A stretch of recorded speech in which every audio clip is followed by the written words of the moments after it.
عليكم ورحمة الله. السلام عليكم. كل سنة وحضراتكم طيبين. وربنا يجعله موسم خير علينا جميعا وعلى مصر إن شاء الله. النهارده بتشرف شركة المزارع الدولي بتقديم التحية لكل الناس الحضور النهارده. بنشكركم جدا على الحضور دون في المؤتمر العلمي الثالث. بنحاول فيها بقدر الامكان سلسله المؤتمرات العلميه ان احنا نشوف مناقشات مفتوحه، مؤتمرات نقدر نخرج منها بتوصيات وبنتائج تفيد الناس في كل المجالات.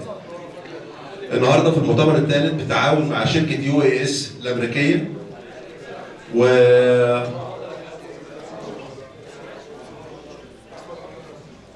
الناس بتتعاون معانا في المركبات او المنتجات بتاعتها لان الوكاله الحصريه اللي موجوده هنا في مصر.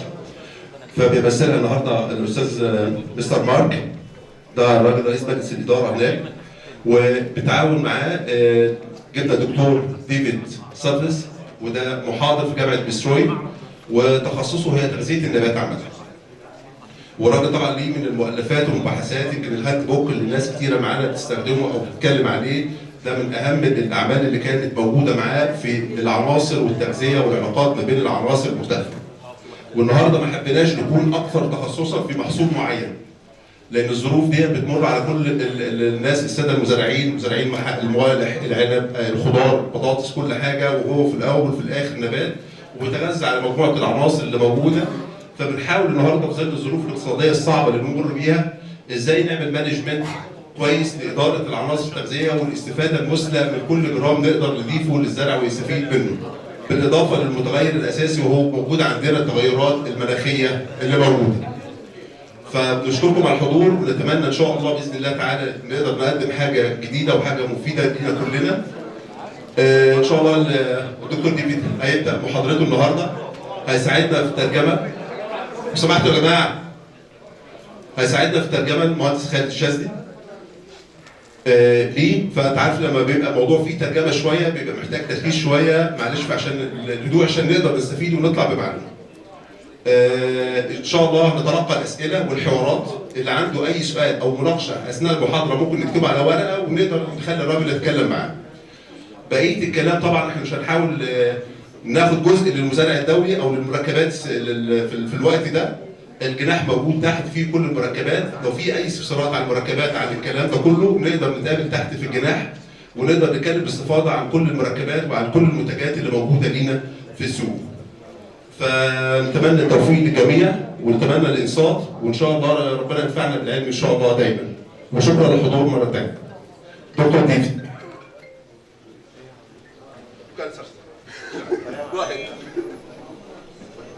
My name is David Sasseville. I own the company AgriGuardian. And do a bunch of other things. What I'd like to do is go through a presentation with you on some products that we have and some other information.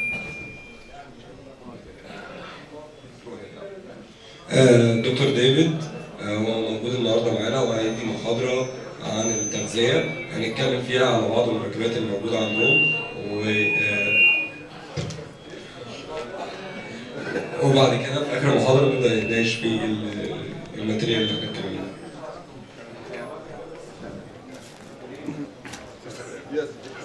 Good afternoon. My name is David Sasseville. I own the company AgriGuardian. I come from the United States. I visited with you about 3 years ago. It was. And we're going to go through some of the material we did in, plus some new information. دلوقتي الدكتور ديفيد كان موجود هنا من 3 سنين، هنتكلم على نقط اتكلمنا عليها قبل كده ونقط جديدة في المركبات اللي موجودة عندهم. Okay. In crop production, there's a lot of things that influence how good a crop you're going to have. What we have on this slide here is just showing all the things that you already know. في الإنتاج في مجموعة عوامل بتأثر على الإنتاج عندك، في منهم مجموعة موجودة في السلايد دي.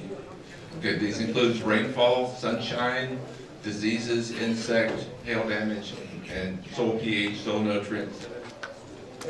حاجات زي المطر، رطوبة التربة، الإضاءة، درجات الحرارة، الرطوبة، الأمراض، الحشرات، تأثير الحشرات، الرياح، كمان البي اتش بتاع التربة. So we have to consider all these in trying to grow a crop. And so it's kind of complex, but as we learn to do it, and I'm sure you guys have all done this over the years, so you know what you're doing, but we're going to go through a few things to help you improve it. كل العوامل دي بتأثر علينا بتأثر على الإنتاج في المحصول، تمام؟ بس احنا عارفين ازاي ان نقدر نتعامل معاها. في كمان بعض الحاجات اللي ممكن نضيفها تساعدنا ان احنا نتعامل مع المشاكل اللي بتواجه الإنتاج. The first thing I recommend people when they're trying to grow a crop is do a soil test to find out what is in your soil and what is needed. من أهم الحاجات اللي بيوصي بيها في أول توصياته إن أنت تبدأ تعمل تحليل تربة عشان تعرف التربة بتاعتك فيها إيه، إيه العناصر اللي موجودة فيها، وإيه العناصر اللي أنت محتاج إن هي تبقى موجودة جوه التربة بتاعتك. We also want you to do, if you're irrigating, we'd like you to do water testing also to make sure they did not have too many heavy salts or other things in those as well, that you have good water, quality water. تاني حاجة إن أنت لازم تشوف جودة المية بتاعتك، المية اللي أنت بتروي بيها هل يا ترى فيها ملح، فيها مشكلة؟ The next thing when you do, once you get a crop in the field, you want to do tissue testing to know how well the crop is doing. تالت حاجة المفروض إن أنت تبقى عارف تحليل الأوراق اللي موجودة عندك عشان نشوف النبات فيه إيه أصلا.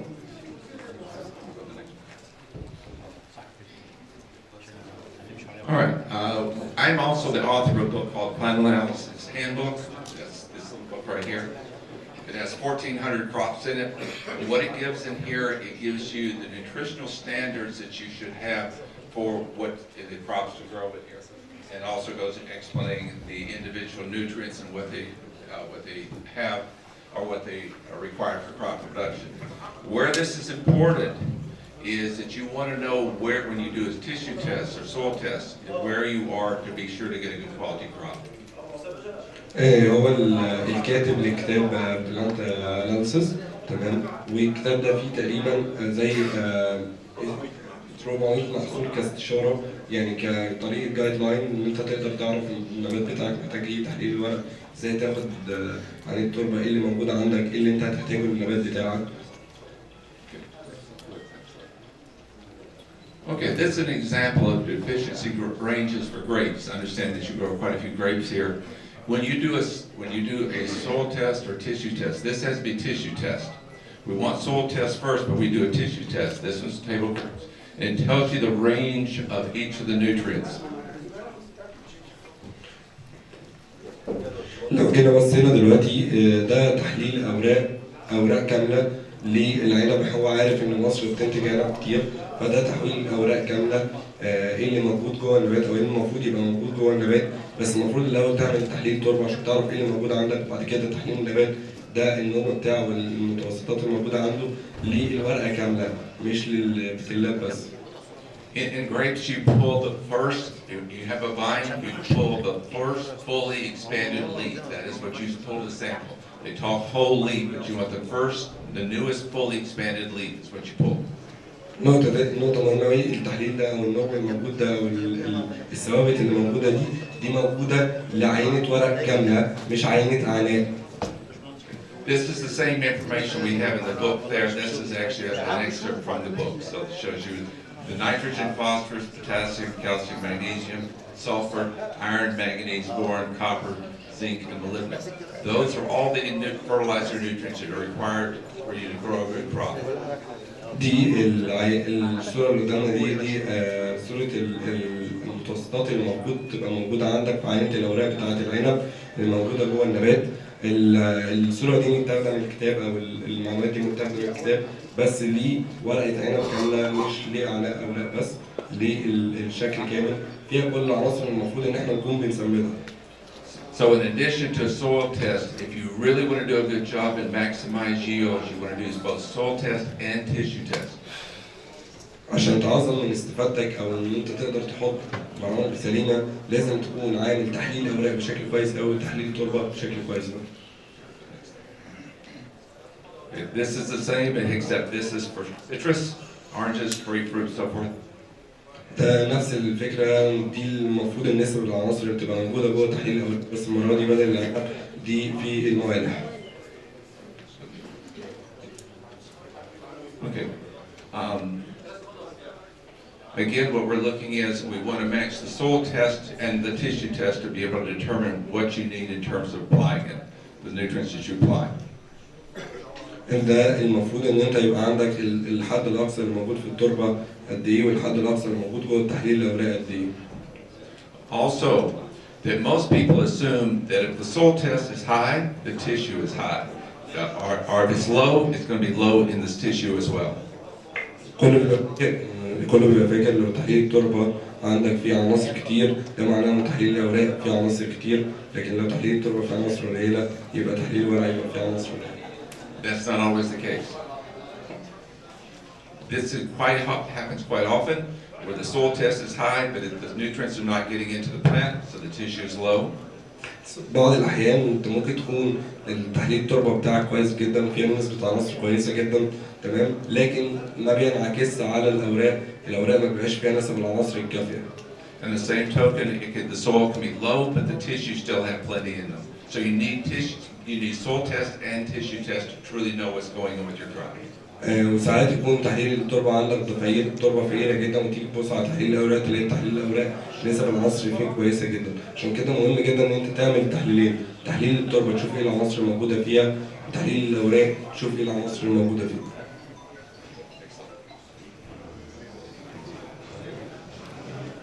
This is an example. This is an example. This is an example of showing the different nutrients, showing deficiencies and sufficiencies, adequate amount and too low. ده مثال تاني، ده تحليل تربة. بص لو جينا بصينا نلاقي العناصر اللي موجودة جوه التحليل شكلها ايه اللي عالي عندنا وايه اللي ناقص عندنا. And this is the type of information you use to determine what kind of fertilizers and how much fertilizer you use. ساعات بنيجي نبص على التحليل ونقول ان ده اللي موجود عندنا ده معناه ان احنا المفروض نضيف كذا.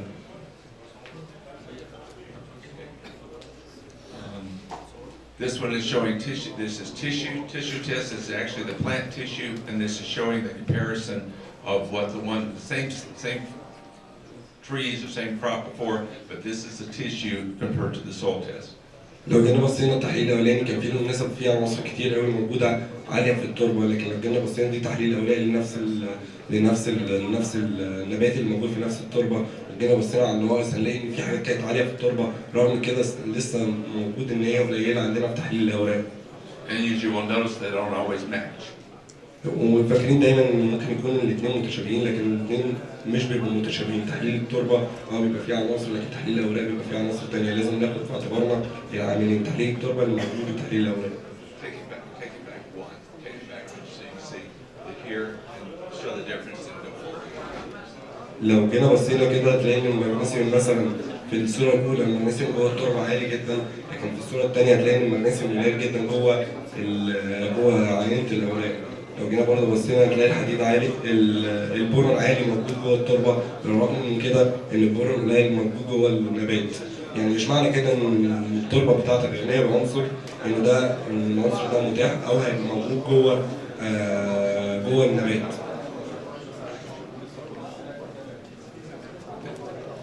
The statement is the plant is the final judge. No matter what the soil test or tissue test says, is how well the crop grows is what tells you actually how good a job you've done. الشاهد الاول والاخير ان ممكن يكون التربه عندك فيها عناصر او النبات فيه عناصر.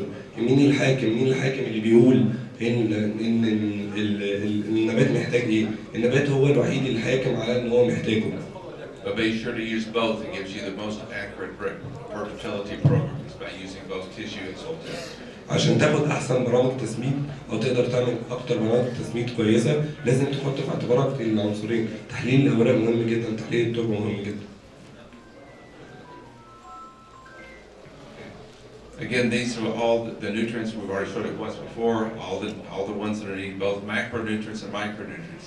The micronutrients are just as important as are the macronutrients.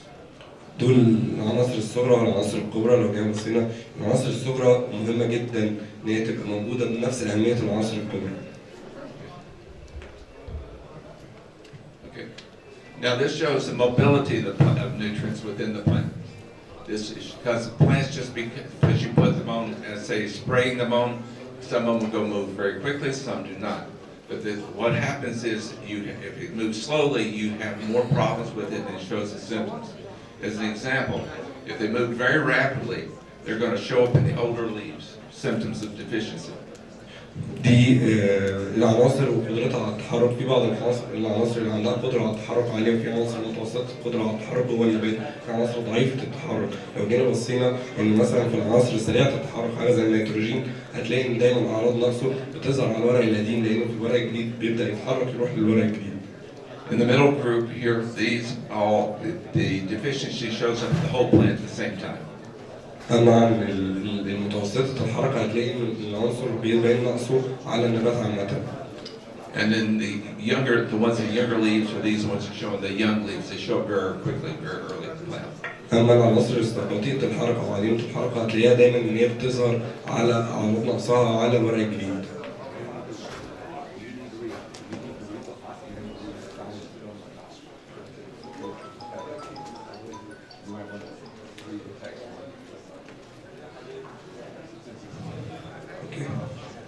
فانت هتلاقي دايما ان عندك النيتروجين والفوسفور والبوتاسيوم والصوديوم والكلور، دول عناصر سريعه الحركه تبدا تبان اعراض نقصها على الورق القديم. لكن لو جيت بصيت على المغنيسيوم والكبريت والموليبدينم، دي عناصر متوسطه الحركه، هتلاقي ان اعراض نقصها بتبان على النبات بشكل عام. اما عن العناصر ضعيفه الحركه وبطيئه الحركه زي الحديد والمنجنيز والنحاس والزنك والكالسيوم والبور والنيكل، هتلاقيها بتبان دايما على الاوراق الجديده بتاعتك.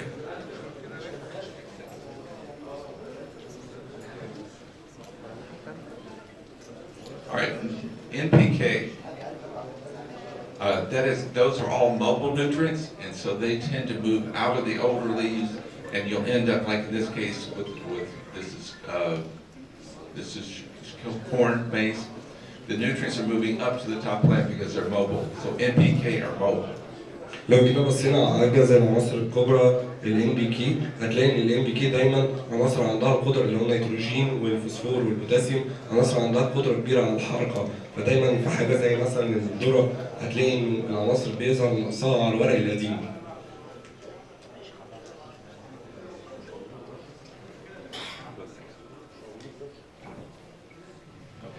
Immobile nutrients. Immobile means they don't move very rapidly or readily in the plant. اما العناصر اللي عندها غير قدره على التحرك، تلاقيها ما بتقدرش تتحرك من اماكن موجوده او اماكن موجوده فيها قبل كده للاماكن الجديده. So those deficiencies occur in the new growth. عشان كده دايما في العناصر بطيئه الحركه وعديمه الحركه هتلاقي ان اعراض النقص دايما بتظهر على الورق الجديد.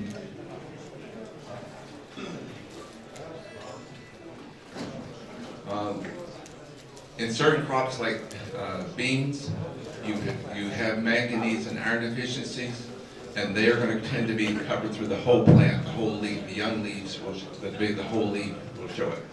لو جينا بصينا على حاجه زي الحديد والمنجنيز، وبصينا على حاجه زي الفول الصويا، هتلاقي ان اعراض نقص الحديد والمنجنيز بتظهر على النبات كله.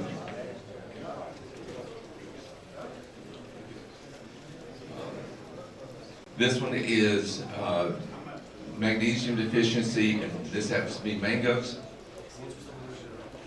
ده نقص المغنيسيوم على شجر المانجا. Manganese is one that is not, it is medium in terms of movement in the plant.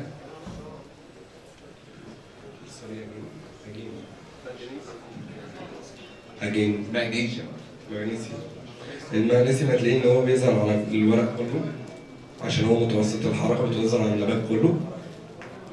Because of this, this is one of the nutrients it's better to foliar apply than try to put it on the soil. لو جينا بصينا على المغنيسيوم هتلاقي ان انت الافضل ان انت ما تحقنوش من التربه، هتلاقي ان انت الافضل ان انت ترشه.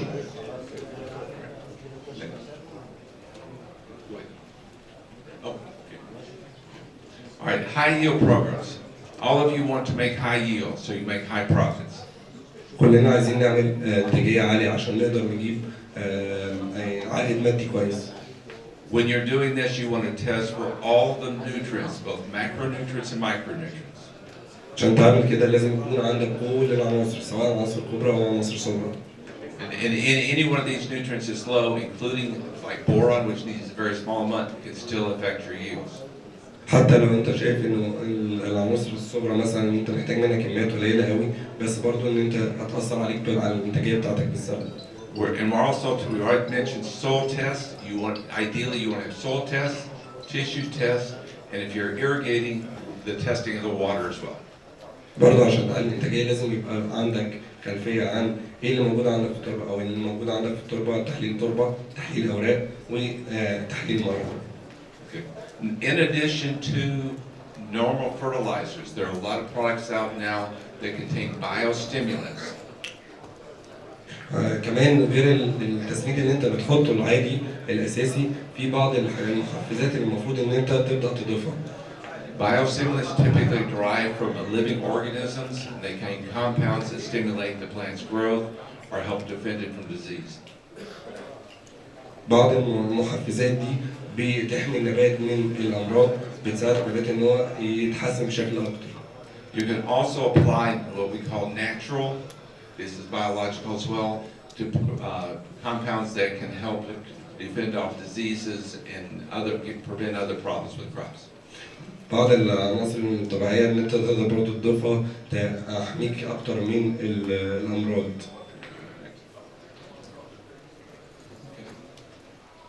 Which is the most important nutrient that you can ever apply to your crop?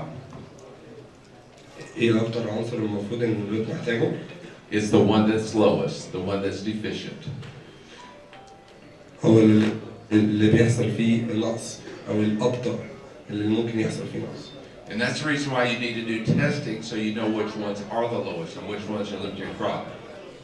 ايه اكتر حاجه اللي بتأثر على المحصول بتاعك؟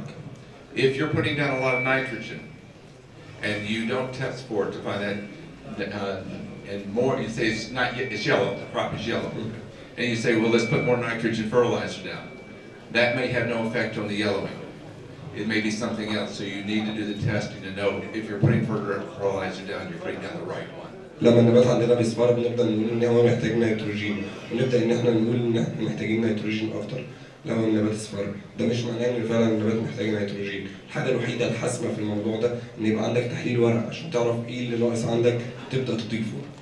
And many of the nutrients now that are limiting, you guys know how to fertilize NPK. There's no question about that. But you need to look at your micronutrients just as much, because micronutrients will limit your yield as much as will NPK. معظمنا بنيجي نبص ان احنا نقدر ندير عناصر زي النيتروجين والفوسفور والبوتاسيوم بشكل كويس جدا، بس ما بنهتمش بإدارة العناصر الصغرى بنفس القدر، يعني كميات قليلة لازم نقدر نديرها بشكل صحيح. Okay.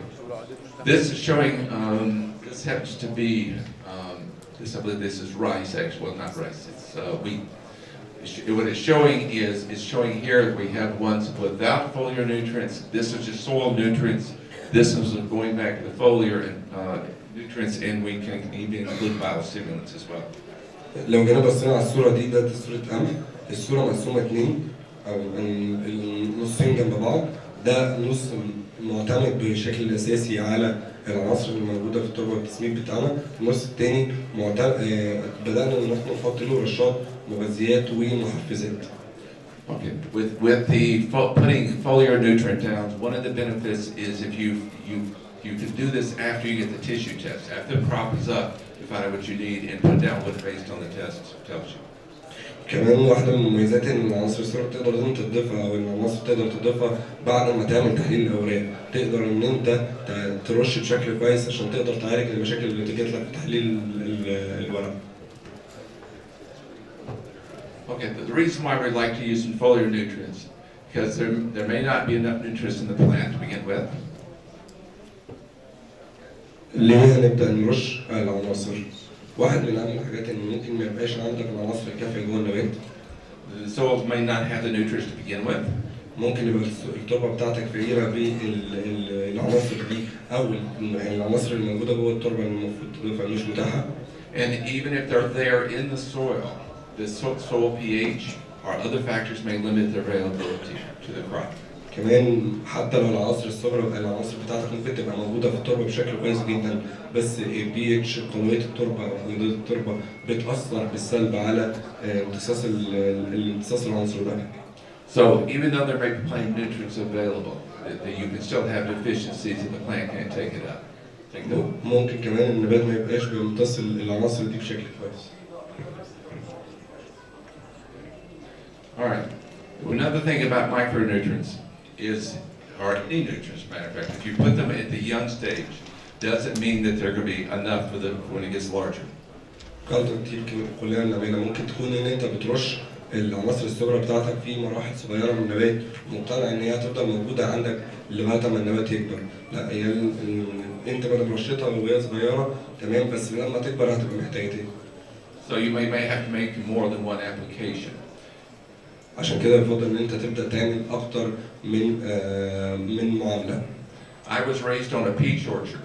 And in peach orchards, we had to typically use 2, 3, and sometimes 4 applications to get the size of fruit that we want and the quality we have. ممكن ترش ان انت تبدا ترش مره او 2 او 3 او 4 عشان تاخد الجوده اللي انت محتاجها وشكل الحبايه اللي انت محتاجها وحجم الثمره اللي انت محتاجها. Okay. Also, here's another thing. The form of nitrogen that's used in terms of fertilizing your crop has an impact on the pH of the soil.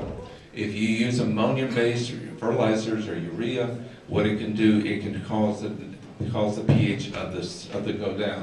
Here we're looking at 5.5, and it can actually drop to 3 in this example.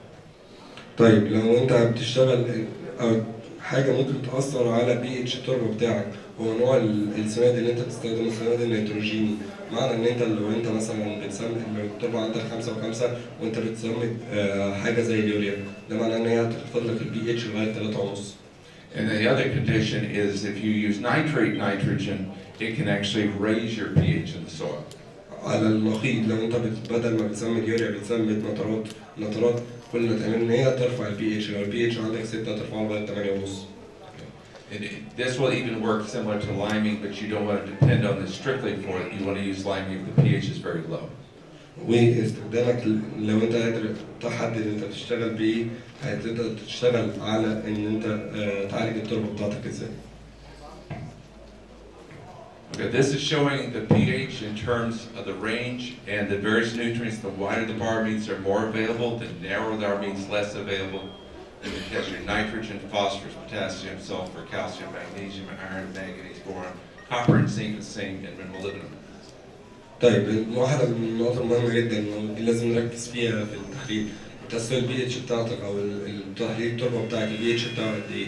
ساعتها أنت بص على تحت العناصر في البي اتش ده، فأنت على أساس البي اتش اللي موجود عندك حط وشوف هل العنصر بتاعك متاح في الفترة دي ولا لا، أو متاح في البي اتش بتاعك ده ولا لا. يعني حتى لو عندك مغنيسيوم ممكن يكون متاح ولا لا، البوتاسيوم ممكن يكون متاح ولا لا على البي اتش بتاعك.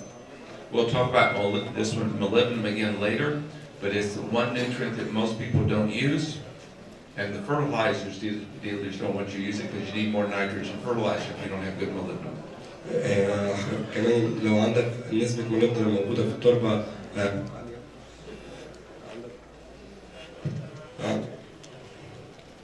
لو في نسبة molybdenum عالية موجودة في التربة ده معناه إن أنت المفروض تشتغل بكمية نيتروجين أعلى عشان هو الرينج بتاعه في البي اتش كبير فيمتص. Okay, this is the effect of glyphosate. I understand that you use quite a bit of glyphosate here with many of your crops. Roundup is kind of a generic name. كلنا بنشتغل بالجلايفوسات، ده نتيجة الجلايفوسات. كلنا في ناس كتير مننا بتستخدم مركب مبيد الحشائش. الجلايفوسات بيأثر علينا بالسلب في للمحصول. Glyphosate is a chelate. Chelate is a Greek word that means claw. So what it does, it binds to these certain minerals or nutrients. And this one, glyphosate binds to manganese, iron, copper, nickel, and zinc. الجلايفوسات مخلبي، يعني ايه؟ بيبدأ يمسك في العناصر المتاحة اللي موجودة عندك. Now, my company we developed a product that is designed to tank mix with glyphosate if you're using it to spray it on, but it also provides all the micronutrients, like I said, the manganese, iron, copper, nickel, zinc, and all the others, and you spray it on when you put down your glyphosate. هو بدأوا إن هم يعملوا المركب ده يترش مع الجلايفوسات عشان يقلل من قدرة الجلايفوسات على إن هي تمسك بالعناصر. لو رشيت المركب ده مع الجلايفوسات اللي أنت بترشها هيبدأ يمسك لك أو مش هيمسك لك العناصر المتاحة بالنسبة للتربة زي العناصر الصغرى اللي موجودة عندك. This section here, this yellowing is because the micronutrients are tied up. It's an induced deficiency of micronutrients. That's what the yellow color comes from. لو جينا بصينا من الصورة مقسومة اتنين، واحدة متطبق عليها إن أنت ترش بعناصر صغرى وواحدة من غير عناصر صغرى. الجزء الأصفر هو الجزء اللي مش مرشوش بعناصر صغرى واللي بدأ يمسك العناصر الصغرى اللي موجودة فبيأثر بالسلب على النبات. And then you can see that this one has good, over here with the product, it has good color because it did not, the micronutrients were not depleted, they're still there. لكن لو جينا بصينا على الصورة الناحية التانية من الصورة الأخضر هتلاقي إن الجزء اللي اترش مع العناصر الصغرى لا لسه العناصر الصغرى موجودة فالنبات ما تأثرش. And this is the only product that we know it's on the market worldwide that does this. وده المركب الوحيد على مستوى السوق اللي بيعمل المفعول ده مع الجلايفوسات. And this is the gentleman who helped make it for us. والأستاذ مدير الشركة هو الوحيد اللي ساعد في ده. Okay, this is showing the same field that we had before. Now this is a few weeks later. Now you see the micromix at this point, it looks like it may be turning yellow. It's senescing. It's maturing faster than the one without it. So it's 3 weeks behind. لو جينا بصينا للصورة دي لنفس المحصول السابق، لو جينا بصينا للمتعامل بالمايكروميكس هتلاقي ان هو نضج او وصل لمرحلة النضوج قبل الجزء الثاني ب3 أسابيع. Now the issue with micronutrients causing slowing of maturity, that will apply to all of your crops. Now this is specific for glyphosate, but in terms of your other crops, if you do not have good micronutrients in your crops, it will take them longer to mature. بالنسبة بصفة عامة كمان مش بس عشان تشتغل مع الجلايفوسات، لو انت عندك نقص في العناصر الصغرى ده هيأثر لك بالسلب على النضج، هيخلي النضج بتاعك نضج الثمار بتاعتك تاخد وقت أطول، لكن لو انت عندك كمية العناصر الصغرى موجودة بشكل كويس ده هيخلي النضج يبقى أفضل كتير أو في المعدل الطبيعي. We strongly recommend doing a soil test to find out what is in the soil so you know what fertilizers to put down. احنا دايما بنشوف انه بنوصي بتحليل التربه عشان نشوف ايه اللي موجود في التربه. Then ideally when your crop is up, do tissue testing from that to find out what you additionally need to push that crop through to maturity quickly and with high yield. تاني حاجه نشوف تحليل الورق ايه اللي النبات موجود فيه وايه اللي النبات محتاجه عشان نبدا ندفعه ان هو يوصل لمرحله النضج اسرع. I've already explained what micromix is to a certain what it does, but what it's designed is to provide the nutrients, the micronutrients to the crop, so when the product hits the leaves, they're readily absorbed, they're taken up and quickly used. هو المركب بتاع المايكروميكس المركب ده معمول خصيصا ان هو لما يبدا يترش يبقى متاح للنبات والنبات يقدر يستخدمه بشكل سريع جدا. And there are also sugar-based chelates, that means anything, which means it doesn't have a lot of toxic components of it. So it's a sugar-based chelate. هو محمل على سكريات عشان ما يبقاش فيه أي ضرر منه. Another thing in terms of glyphosate will impact because it's tying up micronutrients. It can help, it reduces enhances disease problems. This one has a lot of glyphosate, let's see.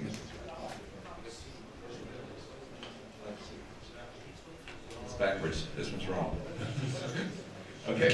Yeah, that just slipped. I will straight. The glyphosate without micromix will have more than this is wrong. This should be that, and this should be this. So I never noticed this one before. Okay, you get with glyphosate you get more diseases. You see this. With micromix you will have less. So that's reverse. طيب الفكره كلها ان انت بتيجي ترش جلايفوسات، تبدا الجلايفوسات تمسك في العناصر الصغرى، بتخلي ان مناعه النبات او قدره النبات على مقاومه الامراض اقل.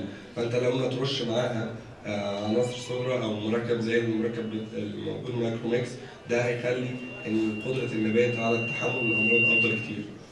But on the flip side, the glyphosate will also kill many of the microorganisms that you pick, microorganisms.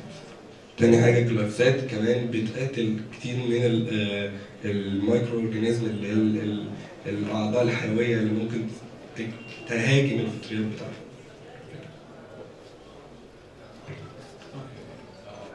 This one has to do with crops like beans and peas that do nodules, that do nitrogen fixation.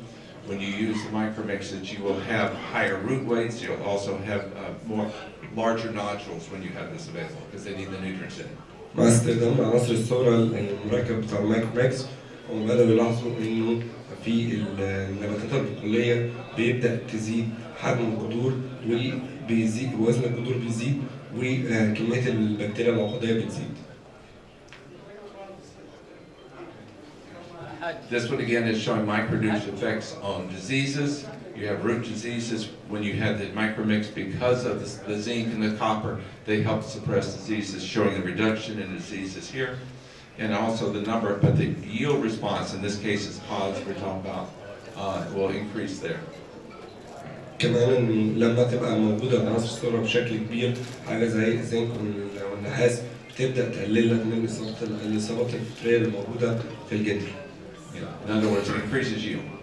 وده هيأثر عليك بالإيجاب طبعا ان الإنتاج بتاعك يبقى أحسن. By reducing diseases. إن أنت لما كمية الأمراض تقل، إنتاجك بالطبيعي هيبقى أفضل.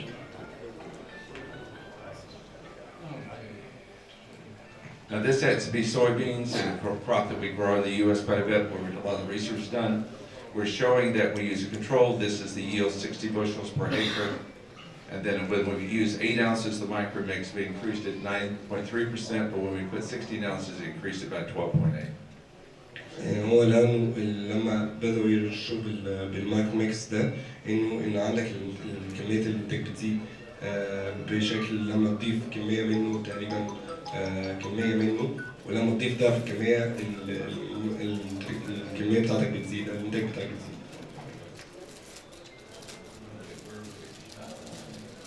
Okay, again, just as kind of a quick summary, it can be tight mixed with many herbicides, most herbicides. It's a sugar-based chelate, which means it is beneficial, it's not harmful in terms of chelating agent. بالنسبة للمايكروميكس بتاعها تقدر تحطه مع مبيدات حشائش كتير، وكمان هو مفيد عشان إن هو محمل على سكريات. Again, it contains all the essential micronutrients: manganese, iron, copper, nickel, and zinc. موجود فيه كل العناصر الصغرى زي الزنك والنحاس والحديد والعناصر الصغرى And molybdenum. والموليبدنم. It also prevents yellow flash that many of the herbicides do, so the product will stay green. كمان بيقلل المواد الصفراء اللي بتبقى موجودة عشان بيتيح عناصر المرض. It prevents many of the diseases that are found in crops. بيقلل من الإصابات المرضية الموجودة للنبات. And it promotes earlier maturity. بيسرع من عملية النضج أو النضج أو الصورة النهائية بالنسبة للنبات. Okay, this one has to do with micromix and moly. Micromix we just talked about. Moly is molybdenum. Molybdenum is needed in a very tiny amount by crops and is needed for several reasons. One, to use nitrate nitrogen is one. ده الصورة دي اللي مركب المايكروميكس مع المالي ده عبارة عن موليبدنم. الموليبدنم ده احنا بنحتاجه عشان نختزل النيتروجين الموجود جوه النبات. The other thing molybdenum is required for is nitrogen fixation. That's typically legumes. They're able to take the nitrogen out of the air and convert it into a usable fertilizer. كمان بنحتاج الموليبدنم عشان بيساعد في عملية تثبيت النيتروجين من الهواء الجوي. And and that this will be probably your beans, your pea family, and there are a few trees that can do that as well. في بعض الحاجات زي البقوليات بتثبت النيتروجين بتحتاج الموليبدينم عشان تبدأ تساعد في عملية تثبيت النيتروجين. All right, the one thing about fertilization, this is a general statement here. You cannot depend on putting all your fertilizer here and expect it to take you all the way through. Remember? Say that. ما تقدرش تعتمد بالنسبة للمحصول بتاعك، ما تقدرش تعتمد ان انت حطيت كل العناصر بتاعتك في اول الموسم وتقول ان خلاص مش هحط تاني. This is where we go back to using foliar fertilization for your crops, so that you can be sure that you have enough nutrients here to get it all the way through the crop. And like in the case of corn here, we're looking at to be able to fill the ears of the corn, to fill the pods, to get the maximum yield in your grains and your other crops. لكن تقدر ان انت تحط كميه وتقدر تكمل بيه الرش بتاعك، الرش الورقي اللي موجود عندك في المراحل اللي بعد كده عشان توفر احتياجات النبات بتاعك. Okay, this is, I've already said this, this is showing, this is the difference in growth yield from micronutrients. This is micromix alone in causing this, but micromix and a small amount of moly as well. So, because you see the difference in the growth, and this is corn. ده مايكرو ميكس مع مولي اللي هو مركب المايكرو ميكس مع مركب الموليبدينم الموجود. لو كده بصينا دول نفس عمر الزراعه، بص فرق في النمو موجود. Now this is showing also micromix complete in terms here. This is in Missouri, where I'm from, the state of Missouri. This is showing the yield in bushels based on the amount of micromix we use, 8 ounces and 16 ounces per acre. ده الفرق بين الموجود الكنترول والمعامل بنص تركيز والمعامل بتركيز كامل، والفرق في الانتاجيه بين كل واحد والتاني. We're going to go a little bit more into the individual crops. Moly is molybdenum. This is a liquid-based product that we developed a few years back. And it is, molybdenum is the most common nutrient deficiency worldwide. مركب ده المالي ده مركب الموليبدينم، والموليبدينم ممكن يكون الناس ما بتهتمش بيه بشكل كفايه، وممكن يكون عندك فيه نقص بشكل كبير جدا على مستوى العالم لان الناس مش بتهتم بيه. Molybdenum deficiency looks just like nitrogen deficiency. شكل نقص عنصر الموليبدينم متطابقه مع شكل نقص عنصر النيتروجين. And the fertilizer dealers are happy to sell you many tons of nitrogen fertilizer where you may only need a few gallons of moly. على الرغم من ان احنا بنحتاج اطنان كتير من النيتروجين، انت محتاج مقابل الاطنان الكتير من النيتروجين دي مجرد عدد اللترات قليل من الموليبدينم. You will still need the nitrogen to get your crop through, but the molybdenum makes it far more efficient. تبدأ تحط الموليبدينم عشان يزود لك كفاءة النيتروجين.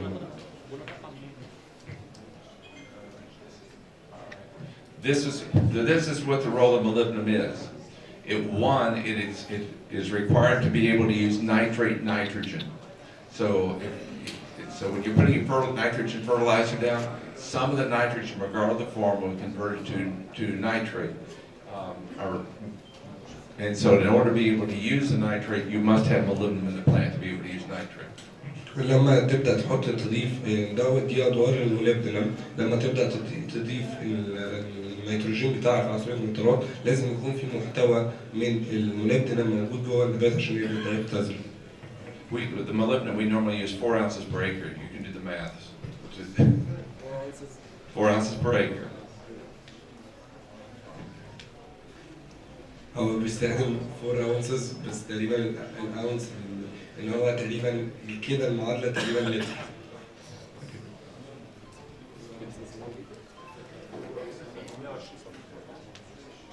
4 ounces 120 سم. All right. I've already showed you the slide. It's required for nitrogen fixation. كمان بيساعد ان هو يحسن من تثبيت النيتروجين. The next one is required for abscisic acid production. And now what this does, abscisic acid controls the opening in the leaves. And so what happens when you get drought conditions, if you don't have good abscisic acid, the leaves will stay open and you'll have evaporation from the leaves and lose water and the plants will suffer from water deficiency. كمان الموليبدينم مهم جدا في دورة الابسيسيك اسيد. الابسيسيك اسيد لو مش موجود الاستومات عندك في الورقة مش هتقفل فهتبدأ تفقد كميات مياه عالية من النبات. Okay, the last one, it is required for indole acetic acid, which controls the elongation of the leaves in the plant and makes it a larger plant. كمان مهم في دورة الاندول اسيديك اسيد هو النبات اللي بتساعد على الاستقرار And seed production. وإنتاج البذور. So it's a very good investment in terms of using that product. It was the first one we came out with when we started this business. مهم جدا ان انت تشتغل بالموليبدينم الموجود. الموليبدينم يعتبر واحد من الاستثمارات اللي هتبقى ناجحه بيك ان انت يبقى عندك عائد منها كويس، عائد مادي كويس نتيجه لزياده الانتاجيه. But you should do a soil test to find out how much molybdenum you have in the soil. In this case, we have 2.7 parts per million. We did not get a yield increase. There's no benefit. Here we have 0.7 in your soil test, and we got a 12 bushel. This happens to be on corn, maize. And here when it's less than 1, we got a 20 bushel yield. And that's on 4 ounces. مهم جدا ان انت تعرف قبل ما تبدا تضيف الموليبدينم بتاعك، التربه بتاعك فيها موليبدينم قد ايه؟ في اوقات لو التربه فيها موليبدينم بشكل عالي انت مش محتاج تحط في، بس لو لقيت ان كميه الموليبدينم الموجوده في التربه قليله انت المفروض تبدا تضيف للنبات موليبدينم. Be sure to include it in all your soil tests for soil and tissue tests, both ideally. يا ريت تبص على تحليل التربه الموجود وتحليل الورق وتشوف كميه الموليبدينم الموجوده فيها قد ايه. Okay. I've already talked about good nitrogen fixation and poor nitrogen fixation. If you have nodules like you're on your beans and peas, if you'll cut your nodules, if you have good molybdenum, it'll be a reddish color, pink to red color. If you're low, it will not have that reddish color. The molybdenum gives the red color. لو جينا بصينا في البقوليات، جينا بصينا على العقد الموجوده في الجذور، لو قطعت العقده ولقيت ان اللون اللي جوه موجود من اللون الفوشيا للون الاحمر، ده معناه ان انت موجود عندك كميه موليبدينم بشكل كويس، لكن لو لقيتها اصفر ده معناه ان انت ما عندكش موليبدينم بشكل كويس.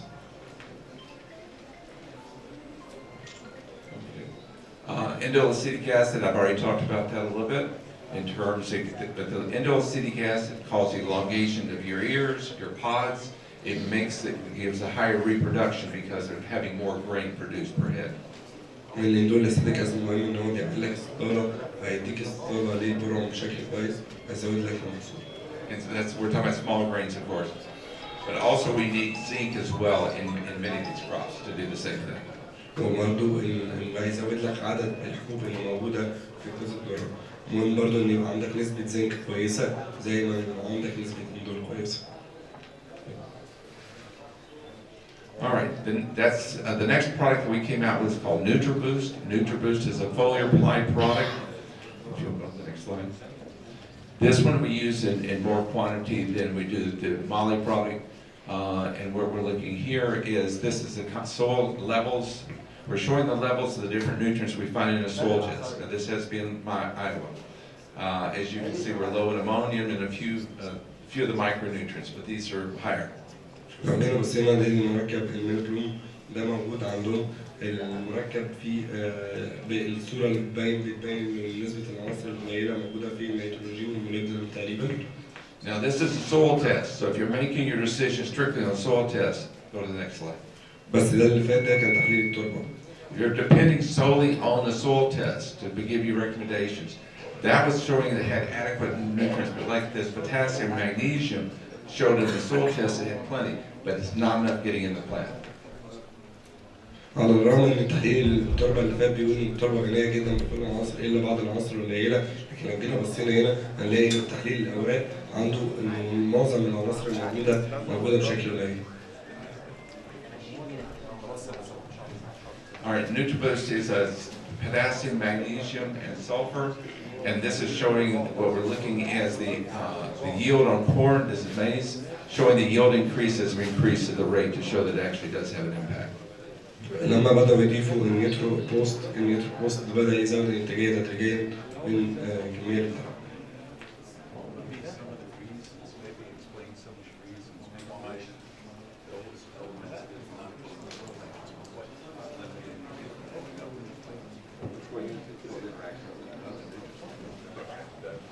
That would be important. One of the reasons, a couple of reasons why the nutrients that may be in soil tests are there and they're not getting in is mobility of the nutrient.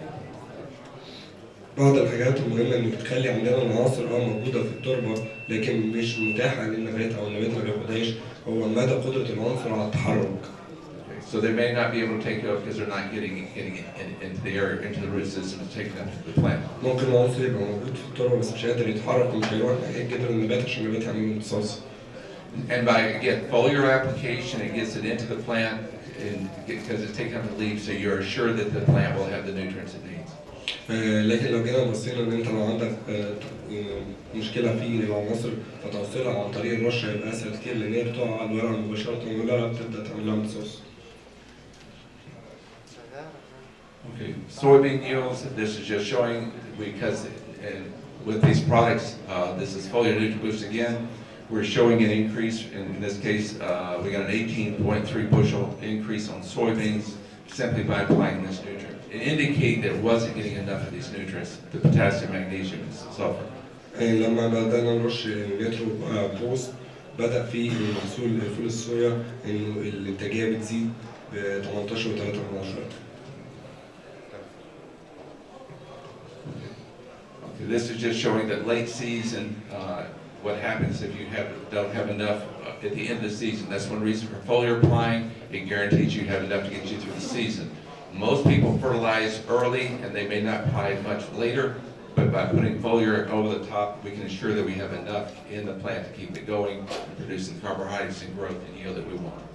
بعض الأحيان الناس بتسمد في مثلا حاجة زي الذرة في أول الموسم وتسيب المحصول لغاية آخر الموسم ويجي في آخر الموسم يبقى عندك الإنتاج بتاعتك جودته سيئة أو شكله سيء، دي مشكلة. عشان كده المفروض إن أنت بعد ما تبدأ التسميد في الأول تساعد إن أنت تبدأ ترش عناصر صغرى والعناصر بشكل كويس في المراحل المتتالية للنبات لغاية آخر الموسم عشان تقدر تحصل على جودة كويسة.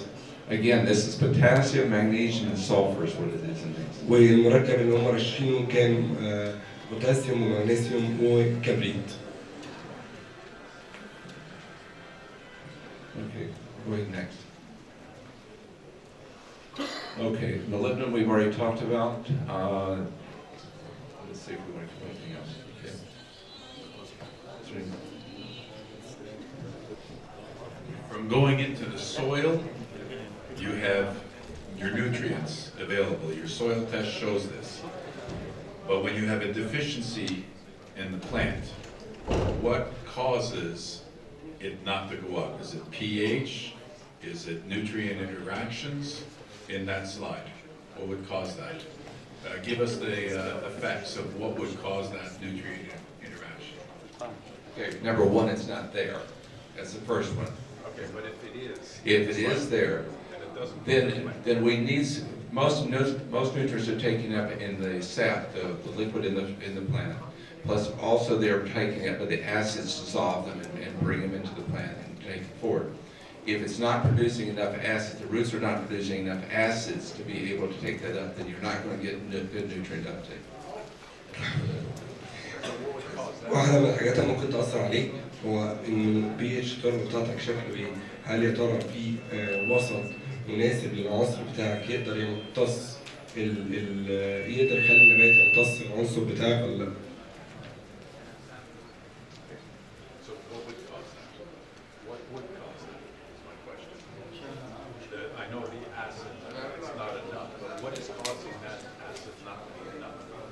Well, acids are typically more produced by carbohydrates. So if you're not having enough carbohydrate production, then quite often you will not have enough acids to be produced. كمان لو انت عندك المشكلة انه عندك نقص في ممكن يبقى عندك العنصر موجود في التربة بس النبات اصلا ما قدرش يمتصه حتى لو العنصر مناسب. لو عندك نقص في الكربوهيدرات المختزنة الكربوهيدرات اللي موجودة في النبات ممكن يكون العنصر تحتيه موجود في وسط مناسب بس العنصر مش قادر النبات مش قادر يمتصه عشان ما فيهوش كربوهيدرات كفاية.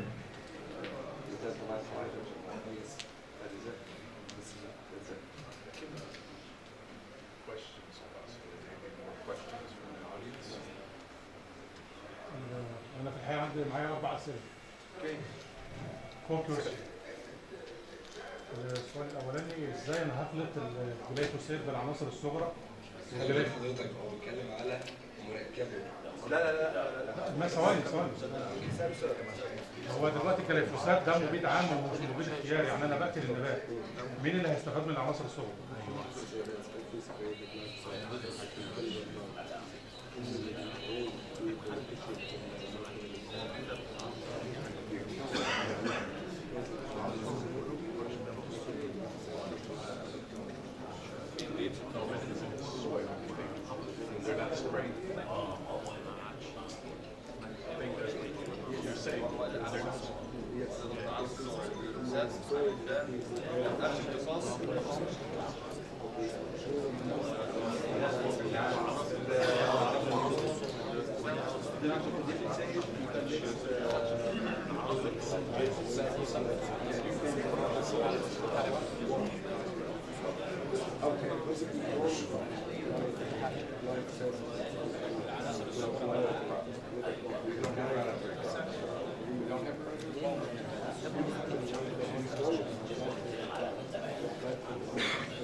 لو حضرتك بترش الجلايفوسات على النبات هيتقدم العناصر.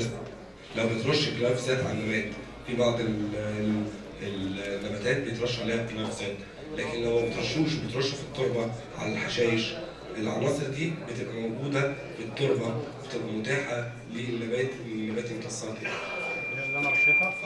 طب انا ممكن اطبقها بعد كده. طيب ماشي. طيب انا السؤال الثاني بس، احنا قلنا ان النترات حركتها سريعه، وقلنا ان الكالسيوم حركته بطيئه. طيب نترات الكالسيوم كتسميد كالسيوم مش هتنقص نترات.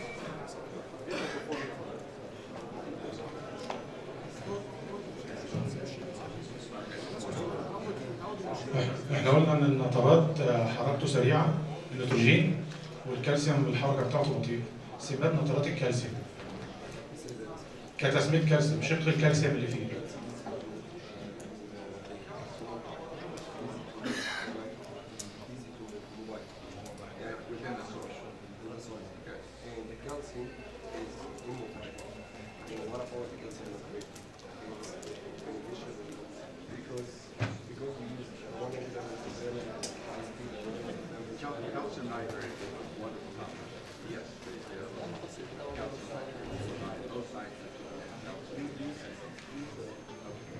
The calcium nitrate is a wonderful product. It is a very good product. It's good because it's providing not also nitrogen, but also calcium in a form that's very readily absorbed and usable by the plant. It's generally used with fruits and vegetables more so than agronomic crops, but it'll work beautifully for all of them.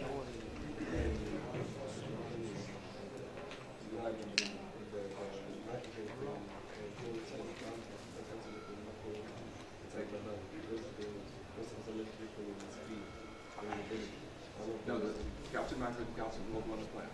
Yeah, will go on the plant. Because of the nitrogen. Yeah, because the form, calcium nitrate will take calcium and nitrogen both. That's the reason why it's a one. طيب حضرتك هو بيقول لك الصوره دي صوره كويسه جدا، من افضل الصور اللي موجوده. الكالسيوم مع النيتروجين هيساعد كتير النيتروجين ان هو يخش. الواحده احسن من افضل الصور اللي موجوده. لا طيب السؤال الاخير معلش. الميكس معلش هو النبات مش هيمتص نترات الكالسيوم كملح، يعني الاثنين مع بعض في اتجاه حركتهم. لا ده هو بيحصل انفصال او انحدار في التربه، النيتروجين بيخش بعد ثم الكالسيوم في الميه اتكلم في الميه. اتفضل. لا السؤال بالنسبه للباشمهندس هو بيسال عن نترات الكالسيوم كملح في التسميد. هو طبعا الدكتور قصده ان انت الكالسيوم بيساعد على امتصاص النيتروجين او حركه النيتروجين، لكن هو النبات مش هيمتص نترات الكالسيوم كملح مع بعض عشان يبقى واحد بطيء وواحد سريع. العكس، النيتروجين بيساعد على امتصاص الكالسيوم. بالظبط زي ما هو قال. بس عشان الصوره يعني عشان تبقى واضحه. طيب تمام. طب السؤال الاخير.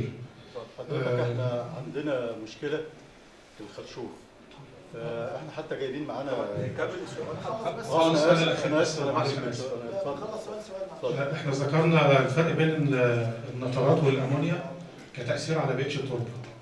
طيب لما اجي اطبق مثلا ايه الفروقات بين التربه الرمليه والتربه الطينيه؟ فلما هختار الاضافه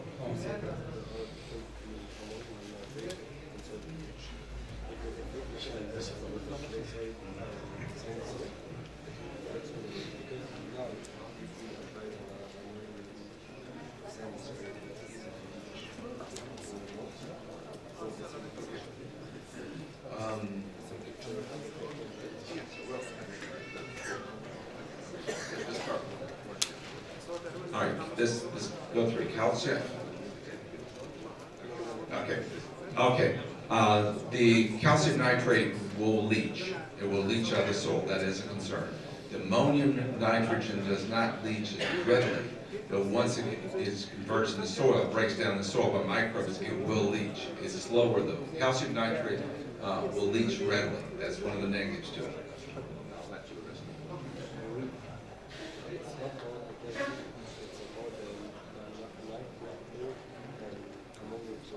Okay, so that's what it said, any nitrate, calcium nitrate, magnesium, any of the nitrates, when it says that calcium nitrate could be in any nitrate.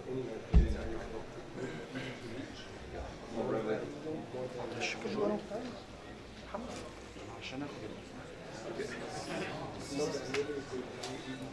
It doesn't leach as readily as calcium nitrate leaches more readily.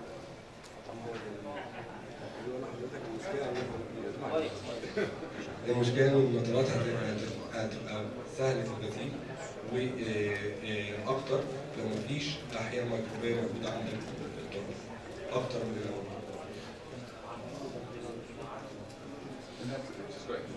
That's the reason why most people use ammonia, because it doesn't leach enough. But in terms of the plant growth and quality, nitrate works better. That's the reason why you have foliar plus nitrate. كده الأمونيا هتبقى أفضل معاك في التربة، لكن هتأثر لك على جودة الثمار. عشان كده الناس بتستخدم الأمونيا أفضل، لكن النترات هتبقى أفضل في جودة الثمار. حضرتك احنا عندنا خرشوف في ارض بنجر السكر، ففي مشكله في الخرشوف ان في الخرشوف العقر عندنا في مكان مش بينتج خالص يعني. فاحنا عايزين نعرف المشكله دي ايه، وحتى احنا جايبين عينه معانا لو حضرتك تشوفها يعني.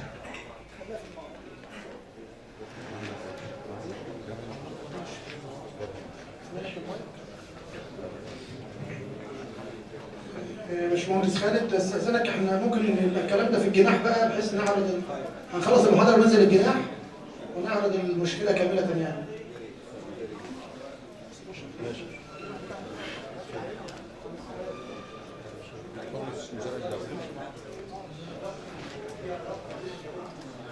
اي سؤال؟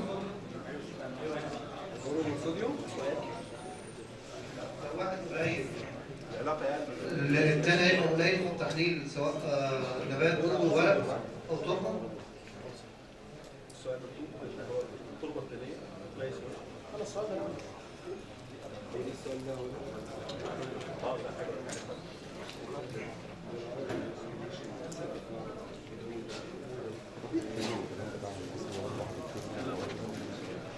I don't know if it's very collection, you know,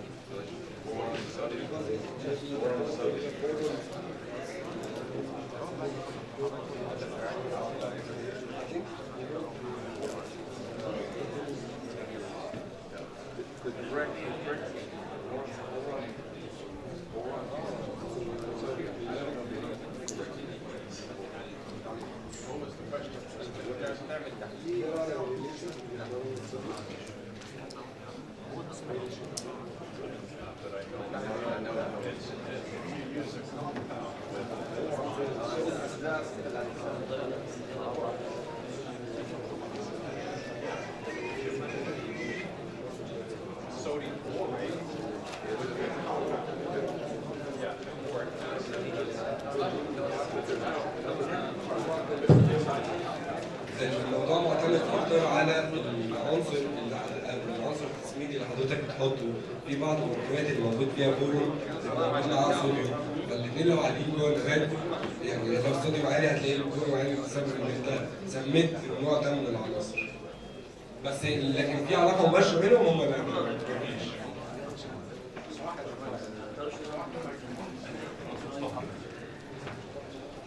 استنى مصطفى ورق هو بيقرا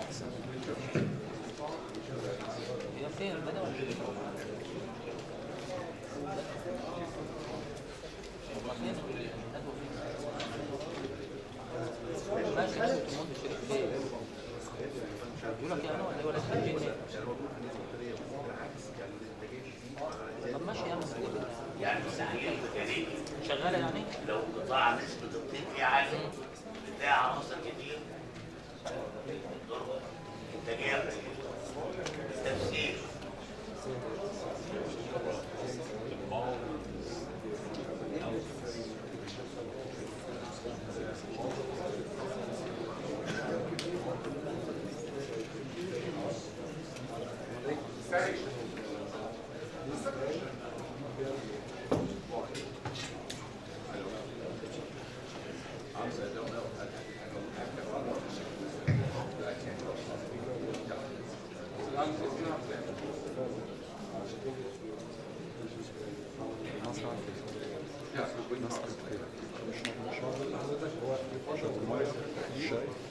هو يفضل ان هو يشوف تحليل عشان يقول لك السبب، لكن كده كسبب عام لا هو مش هيقدر يحدد لك السبب الرئيسي بتاعه.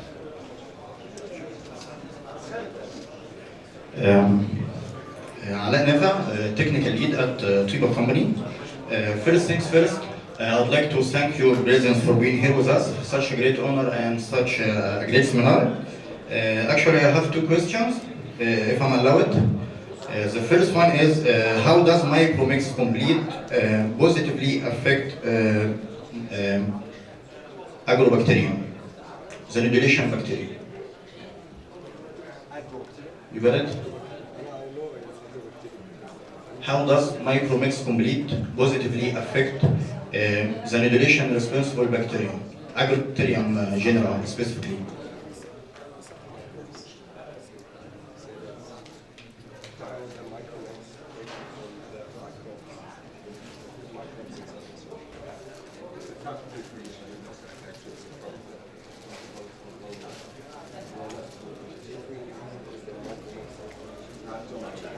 سبق بالصوت سبق بالصوت سبق بالصوت هم ثبتوا عليه.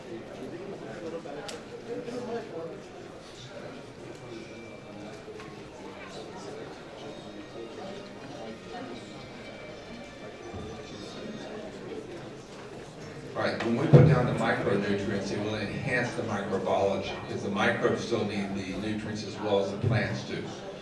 We're not putting so much nutrients down that it's causing a problem in terms of creating any biological impact, negative biological impact. بيقول انه مع ان البكتيريا نفسها الاحياء الدقيقه بتحتاج نفسها لحاجات تغذيه، عناصر صغرى تغذيه، فده هيتيح لها كميه من العناصر الصغرى اللي هتحسن لك الحياه البكتيريه والحياه الحيويه، الحياه الدقيقه تكون بتتغذى بشكل كويس فهتزودها. No clear answer. The second one is a separate foliar application of incompatible elements like phosphorus and calcium. Is it possible to be chemically interacted inside the plant itself?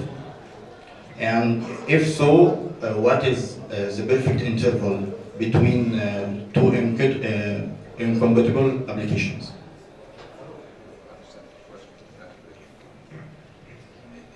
The quantity of nutrients we're putting down should not create a harmful interaction at all. I mean, yes, you're looking at the potential binding is what you're looking at. If that's your question, binding. Yeah, it'd be minimal, very minimal, because the chemistry is always is designed to make them soluble and readily absorbed. It's in the right form. In the right form, that makes a difference.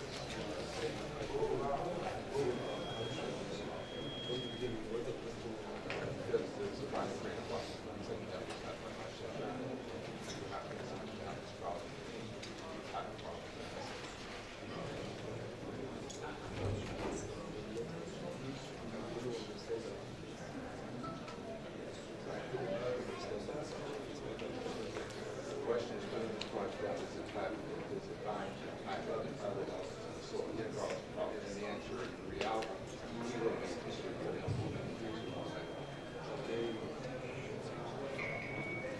سؤال حضرتك كان انه هل العناصر دي بتتثبت في التربه ولا لا؟ انا رشيت رشتين متوقفين زي الفوسفور والكالسيوم وفصل زمني يوم. هل ممكن يحصل تفاعل بين العناصر دي جوه النبات نفسه؟ ولو كده ايه الفترات افضل فتره بين الرشه والرشه انها تفادى الانتاجونيزم اللي موجود بينهم، مش عاوز تبعد عن التضاد اللي موجود بين العنصرين. Say that's what that's it with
مجرد ان حضرتك خلصت الرشه الاولى والنبات يعني يوم كافي ان انت ترش الرشه الثانيه بعديها حتى لو في بينهم تضاد بين العنصرين. I'm going to answer that question because I manufacture the materials. When you spray, you have to watch certain elements cannot be combined in the spray tank. Okay, that's a no. Because your calcium, your phosphorus, potassium, they'll bind, they'll come together. So on certain conditions like this, you'll want to spray separately. And as far as your question, as I understood it, how long between sprays? Once it's applied into the plant will pick it up if it's readily available, if you have a good source of the nutrient. So you can spray the very next day the other element, or in the next spray cycle. اللي انا فاهمه بيقول لحضرتك لو انت بترش وخايف من انه يحصل مشكله، لو انت بتستخدم عناصر كويسه من سورس كويس، رش ده النهارده وتاني يوم لو السورس كويس هيكون النبات امتص اوريدي هترش تاني. 24 ساعه بيأكد انه يبقى السورس كويس عشان يكون حصل امتصاص. كده التفاعل ممكن يحصل جوه النبات لو الفتره اقل من 24 ساعه. When you're concerned about whether nutrients can be mixed together, always take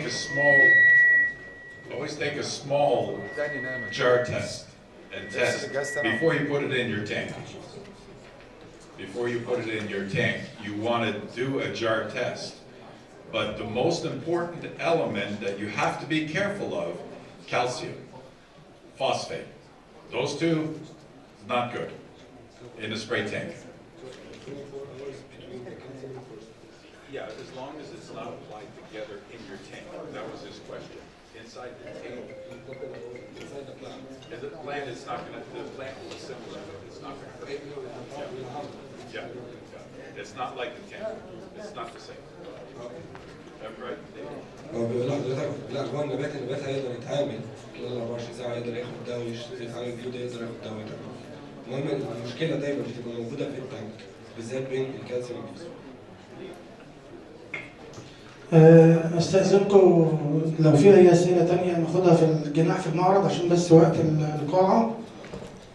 شكرا جزيلا مستر ديفيد. بشكرك كتير.